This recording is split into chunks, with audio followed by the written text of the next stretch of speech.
Que a paz de Jesus esteja com todos. Hoje nós vamos fazer uma pequena viagem em torno do Evangelho de João, começando pelo capítulo 6 até o 18. Algumas passagens que iremos citar, já conhecidas de todos, mas sempre é bom lembrar de certas passagens que nos convidam a reflexões. E por isso nós vamos dar uma volta há 2014 anos atrás, quando Maria e José deixaram a cidade de Nazaré, rumo à cidade de Belém, para lá, José, que era o descendente de Davi, se inscrever no censo. Maria estava grávida, já próximo em dar à luz, e na distância de mais ou menos aproximadamente 150 quilômetros, foram a pé. Não tinha asfalto, nem calçada, não tinha avião, nem automóvel, sequer um cavalo, a pé mesmo. Entre altos e baixos, chegaram, tarde da noite. Não havia pousada, muita gente na cidade. Foram para uma estrebaria, aonde se recolhe os animais à noite. E Maria ali dá à luz ao menino Jesus. Forra aquele coxo, a manjedoura, onde se coloca o alimento para os animais, forra com pano e coloca ali aquele bebê. E ali naquele lugar, aonde se colocava alimento para os animais, colocou o alimento para os homens. Que legal! Alimento para os homens. Jesus, já começando logo após aquele conhecido, entre aspas, milagre dos pães, ele dirige-se aos seus apóstolos e diz: eu sou o pão da vida. Quem comer do meu pão jamais sentirá fome. Se colocando como alimento dos homens. É certo que Jesus sempre procurou ao seu redor as coisas próximas, as pedras, as montanhas, as estradas, as árvores, a semente, a água e tudo aquilo que o rodeava para, através disso tudo, trazer os seus ensinamentos. Então falou através de parábolas, usou muitas metáforas. Mas por quê?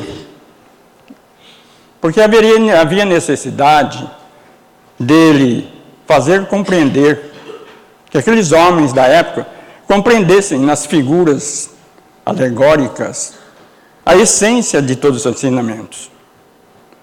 Mas à medida que se progride o homem, ele começa a ter outras visões quanto a isso.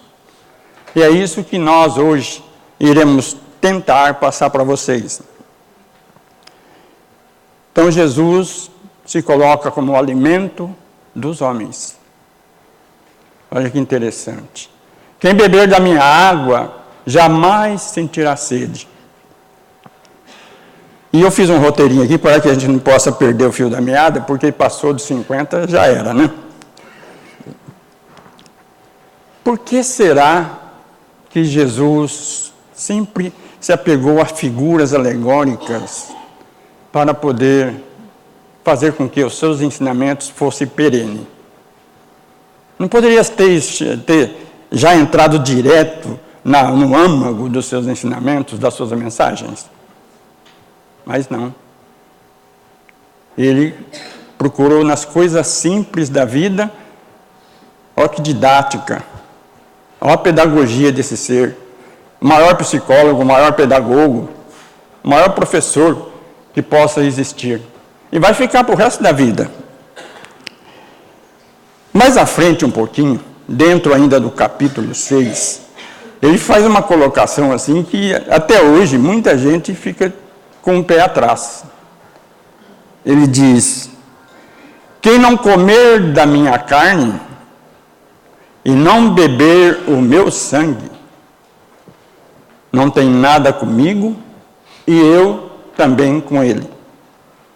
Olha que colocação. Tanto é que esse discurso foi tão duro que já nessa época Jesus tinha vários apóstolos, além daqueles 12.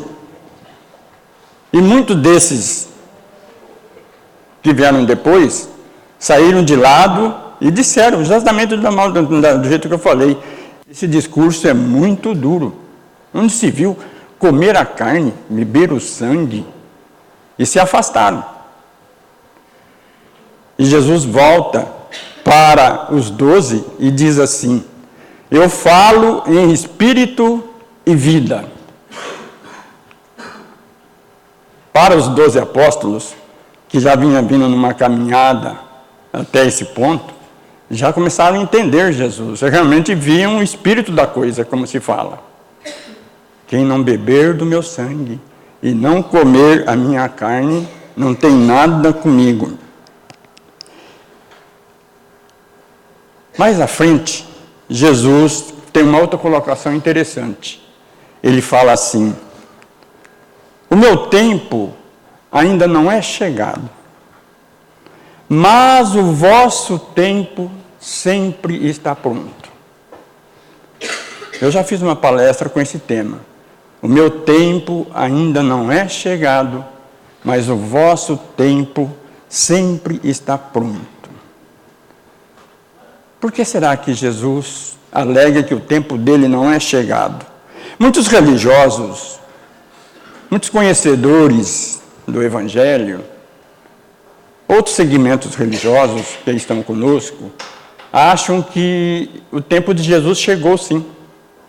Quando ele cumpriu lá no alto da cruz o seu trabalho aqui na terra. Mas ele fala que o nosso tempo já está pronto. E o nosso está mesmo. Quando nós voltamos aqui na terra, através da reencarnação, nós temos o nosso mapa reencarnatório pronto. Com todas as diretrizes que teremos que seguir, com tudo aquilo que, de uma certa forma ou de outra, nós vamos passar, seja as vicissitudes da vida, seja as alegrias da vida, nós temos todo um trajeto. Mas Deus nos otorgou o livre-arbítrio, que poderemos sim cumprir com todas as tarefas ali estipuladas, como também podemos evitar isso tudo. Depende de nós. Mas ainda dentro dessa trajetória, Jesus coloca a cada um segundo as suas obras. Então depende de nós, companheiros, daquilo que vamos fazer para que possamos cumprir com o nosso tempo. Seja ele 2 anos, 3 anos, 10 anos, 100 anos, depende de cada um de nós. E então vamos analisar aqui essa passagem do tempo de Jesus. Para nós espíritas, nós sabemos que o tempo de Jesus ainda não é chegado. Porque nós já estamos agora começando uma trajetória nova, uma transição nova. A partir do advento da doutrina espírita, lá em 1857, com a publicação do Livro dos Espíritos, nós começamos uma vida nova espiritualmente falando, uma etapa nova, que vai levar aí, sabe quando? E o tempo de Jesus, meus irmãos, só vai ser chegado realmente quando cada um de nós o ajudarmos a chegar ao tempo dele. De que forma podemos ajudar Jesus a cumprir com a tarefa dele? Que vai levar ainda uns bons anos ainda, né? Uma questão muito simplesinha. Não jogar aquele papel de bala no chão, porque vai cooperar para o entupimento das galerias. Simples, né? Figuradamente, quantos papéis nós jogamos através da nossa voz? Através do nosso pensamento? Até a mensagem de hoje, eu brinquei com a menina lá na frente, né? O cuidado com aquilo que sai da boca. Jesus diz isso. Não é o que entra pela boca que corrompe o homem, mas é o que sai, porque o que sai é o que está no coração. Então, a necessidade de evitar o que sai de nós. E o que é que sai de nós? Só a voz? Sai o olhar? Sai os gestos? Sai o pensamento, né? O que sai de nós é o que nós temos. Porque nós só damos o que nós temos. Ninguém dá o que não tem. Mesmo aquele sorriso no rosto, precisa tê-lo. Portanto, companheiros, nós temos que ajudar Jesus a cumprir o tempo dele. Qual que é o tempo de Jesus? Quando ele entregar a humanidade e a terra redimida a Deus. Estando nós já no mundo bom, que é o que está chegando. Mas para isso, a necessidade de nós participarmos disso. Vamos em frente. Ele diz assim no capítulo 8: Eu sou a luz do mundo. Quem andar comigo jamais terá trevas. Olha que legal. E ele ainda diz mais algo. Brilhe a vossa luz. Faça-se a sua luz. Que luz? Que luz? Se nós olharmos aqui, nós estamos cheios de luz. Se apagar essas luzes aqui, vai ficar escuro aqui. Não agora porque está de dia. Mas se estivermos aí durante a noite, vai ficar tudo escuro. Se tivermos que sair daqui, vai ter um problema sério, sair todo mundo ali. Se tiver um buraco lá, vai todo mundo cair dentro do buraco. Porque estamos nas trevas. Mas se cada um de nós fazer brilhar a nossa luz, aliás, acender essa luz, materialmente falando, nós teremos o caminho aberto para sair bem. Então, a luz a qual Jesus se refere é o nosso conhecimento. É o Evangelho trabalhado em nós. É procurarmos, como ele diz, se os teus olhos forem bons, todo o teu corpo terá luz. É ter a luz. E a luz só se consegue com o trabalho em nós. Não adianta nada eu querer consertar você se eu estou tudo desarrumado. Eu tenho que me arrumar primeiro, para que te ajudar você a se consertar. Esse é o caminho. Eu sou a luz do mundo. Quem me segue não andará em trevas, mas terá a luz da vida. Interessante. Mais adiante, ainda dentro do capítulo 8, ele nos convida a um raciocínio muito conhecido de todos, né? Ele diz assim: eu sou o caminho, a verdade e a vida. Prepotente, né? Eu sou o caminho, eu sou o pão da vida, eu sou a água límpida que mitiga a sede. Mas ele é realmente o caminho, a verdade e a vida. Não aquela verdade de cada um. Porque cada um tem uma verdade, né? É que nem aquela história da pirâmide que o rei tinha, não sei aonde lá, que mandou uns cavaleiros, né, para encontrar essa pirâmide, porque ele não conhecia a pirâmide. E que cada um trouxesse a mensagem. E cada um viu a pirâmide de um ângulo. E cada um falou que a pirâmide era de uma cor e outra cor. Então, aí ele mandou prendê-los, né? Porque que jeito que é? Ou ela é amarela, ou ela é verde, ou ela é azul, dependendo da visão de cada um. Se eles tivessem dado volta ao redor da pirâmide, teriam visto que a pirâmide tinha uma cor de cada lado. Então, cada um de nós, às vezes, enxergamos a verdade por um ângulo, por um prisma, quando na realidade nós temos que conhecer a verdade na sua totalidade. Não é isso? E a verdade é uma só, como nós vamos ver durante a trajetória nossa hoje. Conhecereis a verdade e a verdade vos libertará. Eu sou o caminho, a verdade e a vida. É fácil de provar isso, meus irmãos, de que Jesus realmente é o caminho, a verdade e a vida. Nós estamos aqui, umas 400 pessoas mais ou menos, né? Quase isso. Se todos nós aqui, ao sair daquele portal ali para fora, e se compenetrar de que de agora em diante eu vou ser aquela pessoa ideal, que respeita, que faz carinho, que ama, e etc, etc, etc. Se todos nós aqui, e chegarmos em casa e também fazer com que eles seja tal qual nós, e em pouco tempo a cidade inteira está vibrando isso. O estado inteiro está vibrando isso. O país inteiro está vibrando isso. O mundo inteiro está vivendo isso. O mundo mudaria? Mudaria. Então Jesus é a verdade. E essa verdade nos liberta, nos dá a vida plena.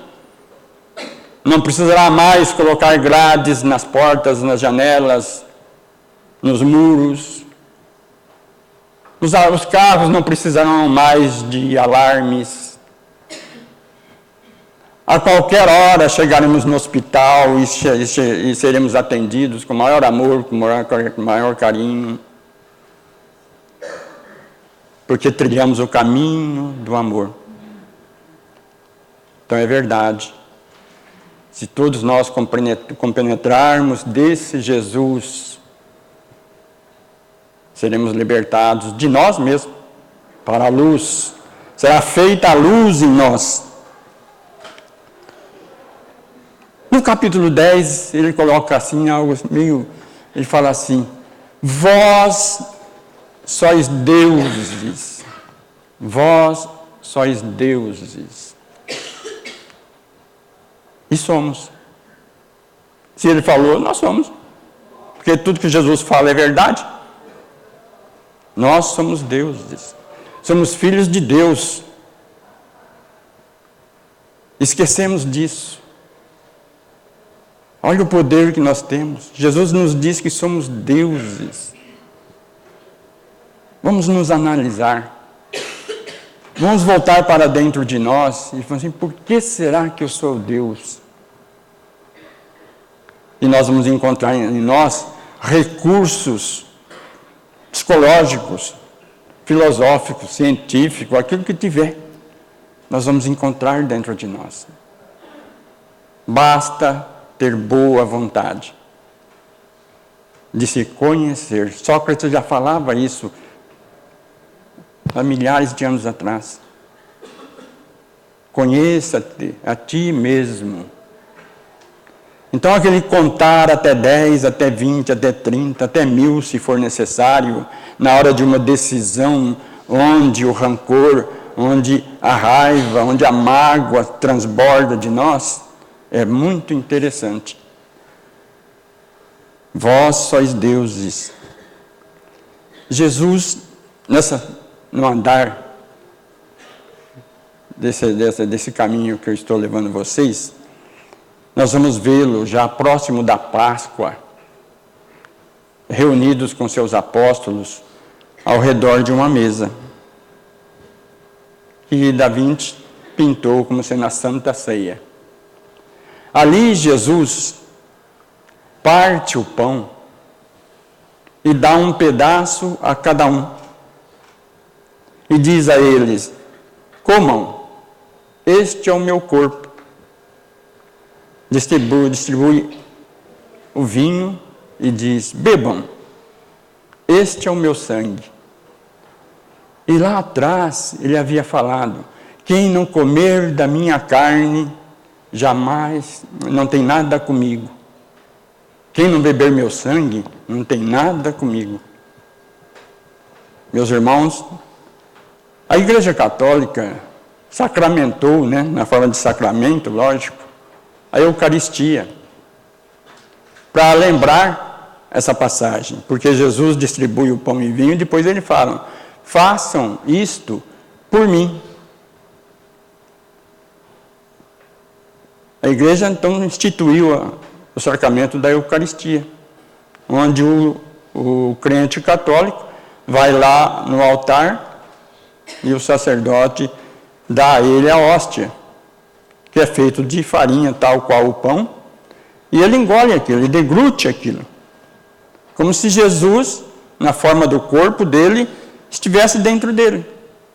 E ele sai dali e senta lá no lugarzinho da qual ele veio, e ali fica com aquela fé, aquela contrição dentro dele, de que Jesus está dentro dele. E ele sai dali só na hora que terminar a missa. Ele não sai, ele já recebeu a hóstia e vai embora. Ele senta ali e fica ali, naquele processo interior. A gente sabe que a fé nos transporta para outros lugares. E sabemos também que a fé sem obra, ela é morta, como diz o apóstolo Tiago. Precisa ter as duas asinhas para alçar voo, tal qual o passarinho. Mas a fé nos faz isso. Aquela pessoa que acende uma vela para fazer uma oração para alguém, como se estivesse enviando a luz desta vela para a pessoa, na cabecinha dela, ela está fazendo, e acontece. Eu lembro uma passagem do Chico Xavier, onde ele fala, o Chico Xavier foi católico, frequentava a missa, era amigaço do padre lá, Uma vez ele entrou na igreja, que ele era garoto ainda, e viu uma pessoa ajoelhada na frente da imagem de Nossa Senhora. E ele percebeu que um facho de luz que saía da cabecinha da pessoa ia de encontro à imagem e retornava para ele. Poder da fé. Há sim uma emissão e uma recepção com a fé. Mas isso, para que possa atingir os objetivos realmente, tem que ter a ação, o trabalho, que nós vamos ver daqui a pouco. Aquela pessoa que entra na igreja, tem uma faixa, a imagem está lá em cima, não tem como chegar na imagem, mas tem uma faixa que desce, uma fita que desce lá, e a pessoa beija aquela faixa como se o beijo andasse até a imagem. Na cabeça dela, ela atingiu os objetivos. A fé. Mas a fé é morta desde que não haja a ação. Tem que haver a ação. Então, meus irmãos, vamos voltar aos pedacinhos de pães. Por que será que Jesus disse: comam, este é o meu corpo.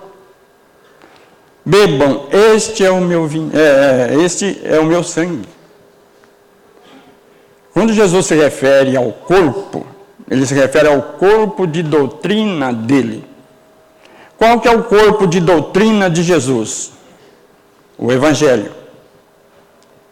Todos os seus ensinamentos. Comam, este é o meu corpo. Quer dizer, ele está passando as lições dele, na forma do Evangelho, da Boa Nova, que tem a finalidade de nos renovar, nos fortalecer para a nossa caminhada em busca da nossa perfeição. O corpo de Jesus, referido ali naquele momento, o corpo de doutrina dele. Mas e o sangue? O que a uva é? O que o vinho é da uva? todo mundo já respondeu. A essência. É o suco da uva, não é? É a essência da uva. O que o sangue é do corpo? Se espremeu o nosso corpo, sai o quê? Sangue. O sangue é a essência do corpo material nosso. É o que dá vida a esse corpo.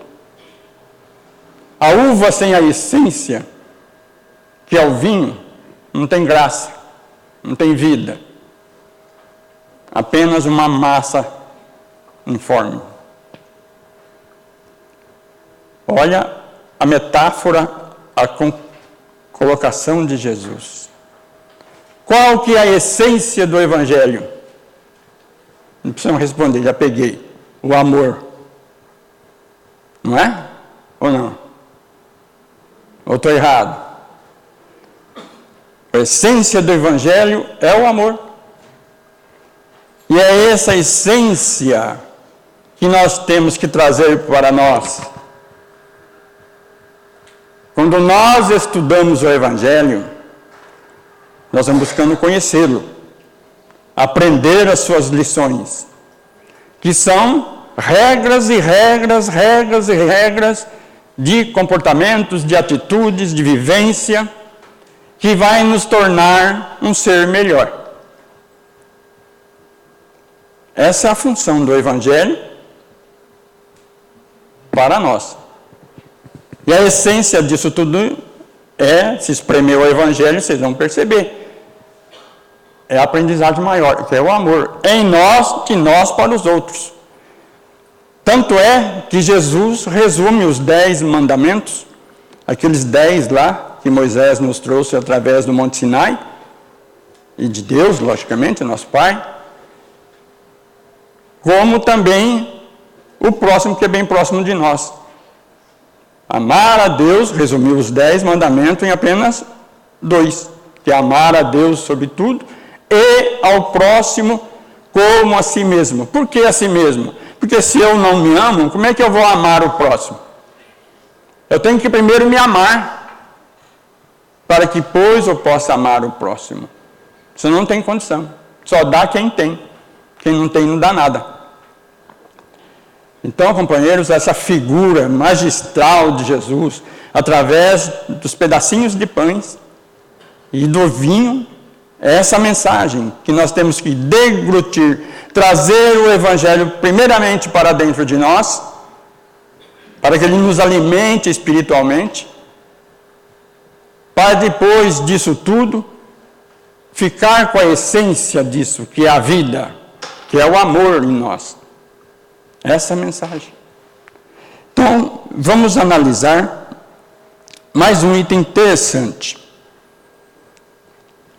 No capítulo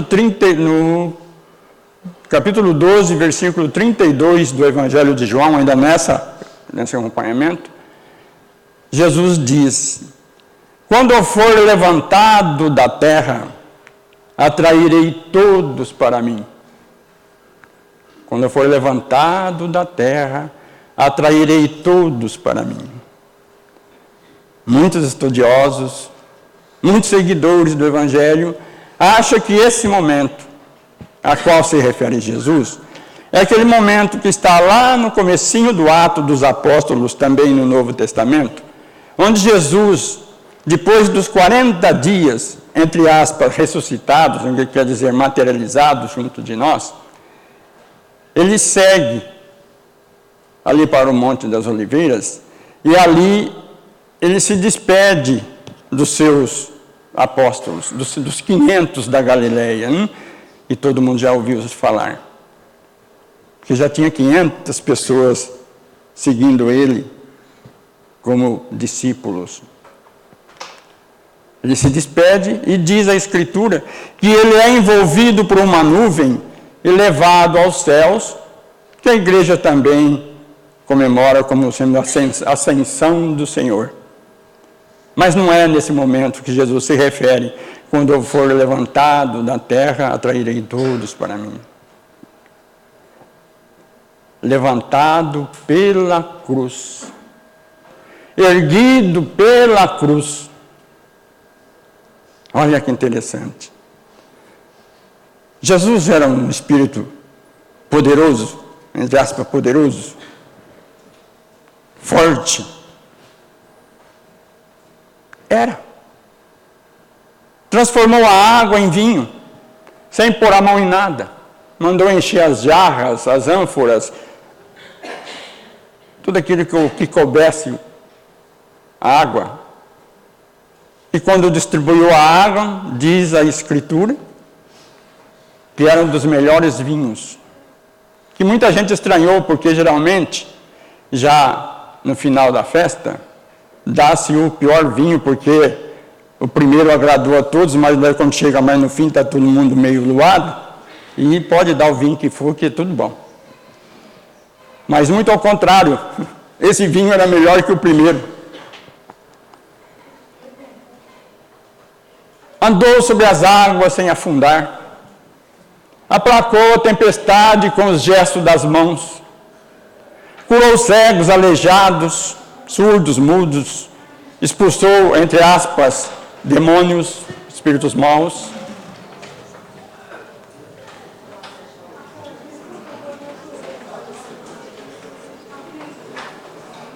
Vamos ficar em silêncio, em calma, pessoal.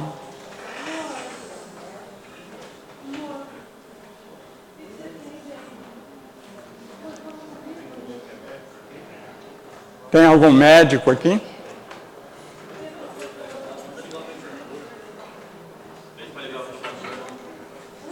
Liga o ventilador aí.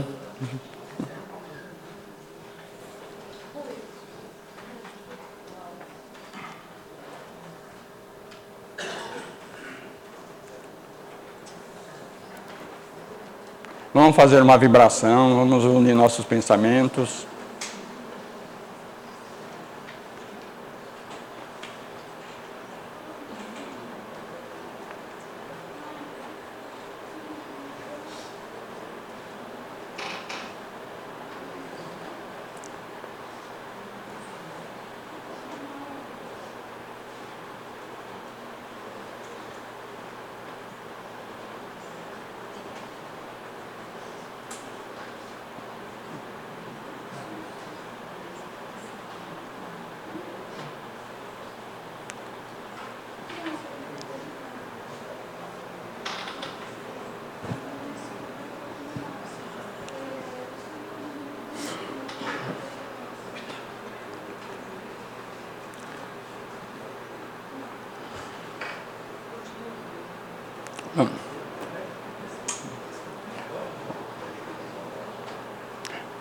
Vamos continuar então, companheiros. Já está melhorzinho, graças a Deus. Então vamos voltar ao nosso assunto. Estávamos falando sobre a questão de Jesus ser um espírito de categoria elevado, manipulava a matéria não só com as mãos, mas ainda com o pensamento, com a vontade. E por isso, por que será que Jesus, com esse conhecimento, com essa capacidade divina de fazer as coisas, naquele momento em que ele foi preso, em que ele foi surrado, em que ele foi maltratado, humilhado, por que será que ele não se revoltou, se vingou e liquidou com aqueles seus algozes? Por quê? Poderia, não poderia? Poderia. Mas se ele tivesse feito isto, meus irmãos, ele teria jogado por terra todo o seu trabalho. E hoje nós não estaríamos ouvindo falar de Jesus, nem sequer saber se ele existiu, porque ele se vingou se ele tivesse feito. E certa feita, Pedro se aproximou dele e disse: Mestre, quantas vezes terei que perdoar? 7 vezes? Não, Pedro, 70 vezes, 7 vezes. Olha, se alguém lhe pedir que ande com ele 7 passos, ande com ele 70 vezes, 7 vezes. Se alguém lhe bater na face, dê a outra. E nessa sequência da aplicação do perdão, do amor, que ele recomenda através desse código e de regras de amor, que é o Evangelho, ele estaria realmente, meus irmãos, se ele tivesse se revoltado, jogado por terra tudo isso. Muito ao contrário. Lá no alto da cruz, todo sofrido, machucado, aquela coroa de espinho cravado na cabeça, furado de um lado por uma lança. Quando pediu água, deram-lhe vinagre. Então, companheiros, sabe o que ele fez? Olhou para o céu, para o alto e falou: Pai, perdoa-lhes, não sabem o que fazem. E fecha com chave de ouro todo o seu trabalho. E cá estamos, companheiros, já há 2014 anos, ouvindo Jesus falar desse Evangelho no nosso ouvido, cantando no nosso ouvido, aquele amor, através de algo muito conhecido de todos nós. Porque um pouquinho antes da passagem da cruz, Jesus se reúne com seus discípulos, sai da mesa onde estavam, pega uma jarra de água, uma toalha e uma bacia, e vai e lava os pés dos seus apóstolos. E diz: eu não vim para ser servido, mas para servir. E deixa com isso a mensagem do trabalho, que é aliado à nossa reforma interior, à nossa aprendizagem para um patamar melhor, espiritualmente falando. Mas sai dali com eles, e na reunião, a última reunião que eles tiveram, ele se afasta do grupo, e ali ele faz uma prece a Deus, incluindo os seus apóstolos. E ali fala algo assim que eu vou colher só o foco desta prece. Pai, santificai-os na verdade. Santificai-os na verdade. Nós vimos no transcorrer da nossa explanação de hoje que a verdade é o amor, que a verdade é os nuances inúmeros que tem o amor, do carinho, do respeito, do comprometimento, da amizade, do dever, e vai por aí afora, que tem que estar em nós, para que possamos saber dar. Aí ele complementa, meus irmãos, que é o foco da nossa conversa de hoje. Quando ele percebe que os apóstolos estão aflitos, tristes, e ele diz: não ficais tristes, eu vou para o Pai, mas não vos esquecerei. Eu vos mandarei o Consolador prometido, que vai falar tudo o que eu falei e o que eu não pude falar. o Espírito de verdade.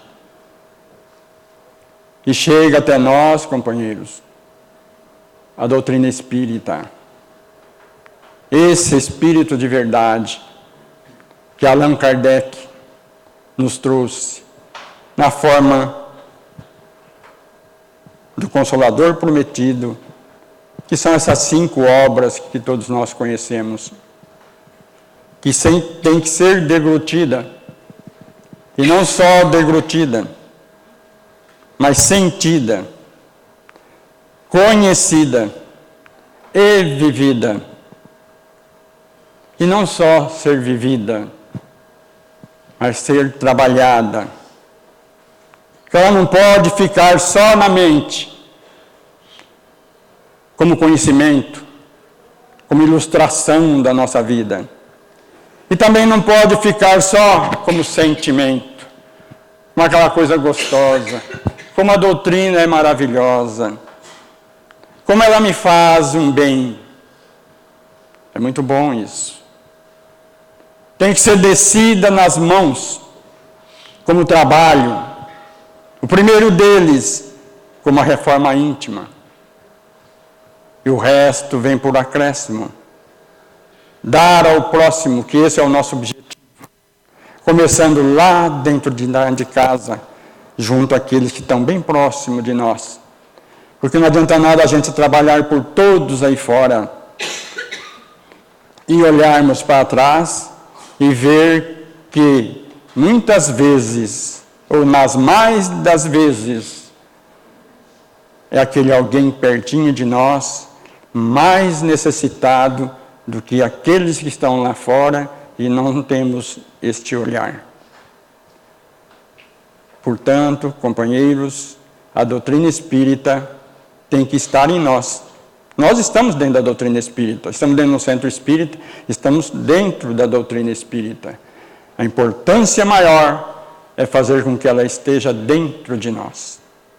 Sermos melhor hoje do que ontem, amanhã do que hoje, e assim sucessivamente.